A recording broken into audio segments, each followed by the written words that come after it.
शेंडगाव येथे संत गाडगे महाराजांच्या स्मरणार्थ उभारण्यात येणाऱ्या गाडगे बाबा स्मारकाच्या भूमिपूजन सोहळ्याचे आयोजन करण्यात आले आहे।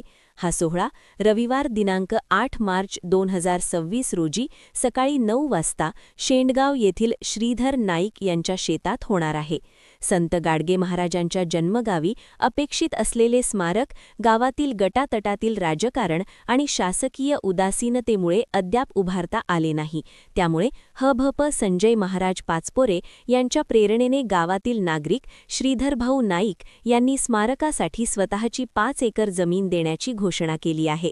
तसेच त्यांनी टप्प्याटप्प्याने 55 लाख रुपये दान देण्याचेही जाहीर केले आहे। यासोबतच त्यांचे मित्र प्रदीपजी मलिये यांनी स्मारक उभारणीसाठी 1 लाख विटा देण्याचे जाहीर केले आहे। या प्रकल्पांतर्गत भव्य स्मारकासह गुरुकुल, गोशाळा आणि वृद्धाश्रम उभारण्याचे नियोजन आहे। या भूमिपूजन सोहळ्यावेळी हभप संजय महाराज पाचपुरे यांच्या हस्ते कार्यक्रम पार पडणार असून अनेक मान्यवर उपस्थित राहणार आहेत। पत्रपरिषदेत श्री सुनीरभाऊ खराटे, श्रीधरभाऊ नाईक, श्री प्रदीपजी मलिये, प्रा विनोद विजवे, राजेंद्र गायगोळे तसेच हभप जानेश्वर तिडके आदी उपस्थित होते। 2026 संत गाडगे महाराजांचं जे जन्मगाव आहे शेंडगाव, त्या ठिकाणी त्यांचं भव्य स्मारक, त्याचा भूमिपूजन सोहळा उद्या माननीय संजय महाराज पाचपोरे यांच्या हस्ते, चंद्रशेखरजी बावनकुळे पालकमंत्री अमरावती जिल्हा यांच्या उपस्थितीत श्रीधरभाऊ नाईक यांनी जे शेत आपलं दान केलं 5 एकर आणि त्यासोबतच टप्प्याटप्प्याने 55 लाख रुपये त्या स्मारकाकरता येणारा खर्च आणि त्या जागेमध्ये भव्य गाडगे महाराजांच्या स्मृती जागृत ठेवण्याकरता, सोबतच त्यांचे जे काही दशसूत्री कार्यक्रम आहे, तहानलेल्यांना पाणी, भुकेलेल्यांना अन्न, निराधारांना आधार, निर्वस्त्र लोकांना वस्त्र, बाकी त्यासोबतच गुरुकुल आहे, गोशाळा आहे, बाकी एखादा आयुर्वेदिक दवाखाना आहे, अशा अनेक गोष्टी तिथे उभ्या राहणार आहे। आणि त्या माध्यमातून गाडगे महाराजांचं जे काही कार्य आहे हे महाराष्ट्रालाच नव्हे तर पूर्ण देशाला परिचित व्हावं, त्या वस्तुरूपातून, त्या वास्तूमधून फार मोठी भव्य अशी वास्तू दगडी शिल्पामध्ये उभी राहणार आहे गाडगे महाराजांचं स्मारक म्हणून, जे आज कधीपर्यंत होऊ शकलं नाही। त्याकरता त्याचा हा भव्य असा भूमिपूजन सोहळा आहे उद्या सकाळी 9 वाजता।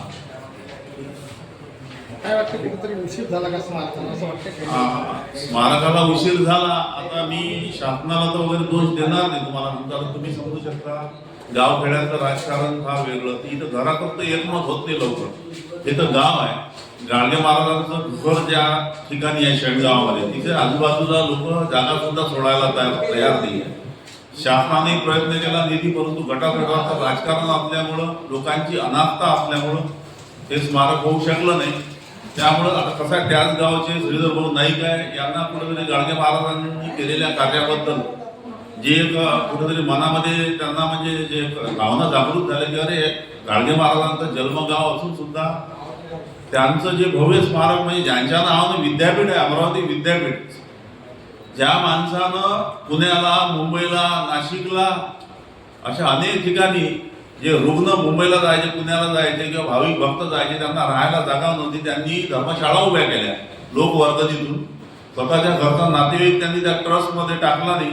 अशा गाडगे महाराज जे दुसऱ्यांकरता अक्षरशः चंदनासारखे झिजले, परंतु त्यांचं जन्मगाव, त्यांच्या जन्मगावातच त्यांचं स्मारक नसावं, हा एक थोडासा आमच्या मनाला एक चिंतेचा विषय होता, लक्षात घ्या। आणि या गटातटाच्या राजकारणामुळे हे होऊ शकलं नाही, त्यामुळे कुठेतरी आम्ही एकत्रित आलो आणि त्यापेक्षा आमच्यापेक्षाही आम्ही धन्यवाद श्रीधरभाऊ नाईक यांचे द्यावे की त्यांनी मोठ्या मनानं, म्हणजे संजय महाराज पाचपोर आता यांच्या शब्दाला फार किंमत आहे, ते पुढं जवळपास 25 ते 30 कोटी रुपये त्याकरता आणतील, कारण त्यांनी मागावं आणि लोकांनी द्यावं। परंतु संजय महाराज पाचपोरांनी यांच्याकडे विनंती केली की तुम्ही 2-2.5 एकर शेत द्यायला तयार आहे का? यांनी हो म्हटलं। मग महाराजांनी आणखी म्हटलं बा तेवढ्या याच्यात होणार नाही, ते म्हणजे ठीक आहे 5 एकर घेऊन घ्या। तर जवळपास 5 एकर शेती यांनी दान दिली आहे आणि त्यासोबतच टप्प्याटप्प्याने दरवर्षी 11 लाख रुपये हे त्याकरता देतील सुरुवातीला। त्यासोबतच यांचे मित्र आहेत प्रदीपभाऊ मलिये, यांचा विटांचा कारखाना, यांनी 1 लाख विटा सुरुवातीला द्यायचं ठरवलेलं आहे।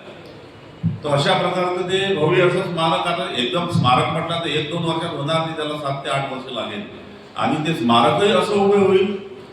अयोध्येच्या धर्तीवर तुम्ही समजू शकता, जे अयोध्येच्या जे श्रीरामाचं जे काही तिथे हे झालेलं आहे, मूर्तीची स्थापना झाली आणि जे काही मंदिर झालं आहे, किंवा शेगावच्या धर्तीवर दगडामध्ये बांधकाम, अगदी पुरातन काळामध्ये मंदिरं जसे असे स्मारक असेल तसं दिसेल ते. त्यासोबतच आणखी त्याच्यासोबतच निवळ स्मारकावरच राहणार नाही, तर गाडगे महाराजांना जी दशसूत्री म्हणजे त्यांना जी अपेक्षित होती त्याच्या अंतर्गतच बाकी इतर कार्य तिथे राहील. त्यामध्ये गोरक्षण आहे, निराधारांना आधार किंवा वृद्धाश्रम आहे, त्यामध्ये गुरुकुल शिक्षण राहील तिथे. बाकी अन्नछत्र सुद्धा म्हणजे गरिबांना गाडगे महाराजांच्या दशसूत्रीमध्ये आहेत की ज्यांना अन्न मिळत नाही त्यांना सुद्धा हे. आम्ही एक अन्नछत्र सुद्धा म्हणजे अव्याहतपणे सुरू राहणारं अन्नछत्र सुद्धा तिथे सुरू करणार आहे. ही सुरुवात आहे. इच्छाशक्ती फार आमची दांडगी आहे, लक्षात घ्या. आम्ही कोणाची मदतची अपेक्षा न करता जेवढी ती ताकद असेल आम्ही तेवढी झोकून देऊ. आमचं जेव्हा काम उभं राहील, आम्ही न बोलताच आमचं काम पाहिल्यानंतर आपोआपच आम्हाला मदत येईल, ही आम्हाला 100% त्याची खात्री आहे. शासनाकडून तर येईलच येईल, परंतु तुमच्या आमच्यासारखे जे काही ज्या लोकांना भावना आहे ते सुद्धा आम्हाला अशा प्रकारची मदत करतील. म्हणून या अनुषंगाने उद्याचा हा भूमिपूजनाचा सोहळा ठेवलेला आहे.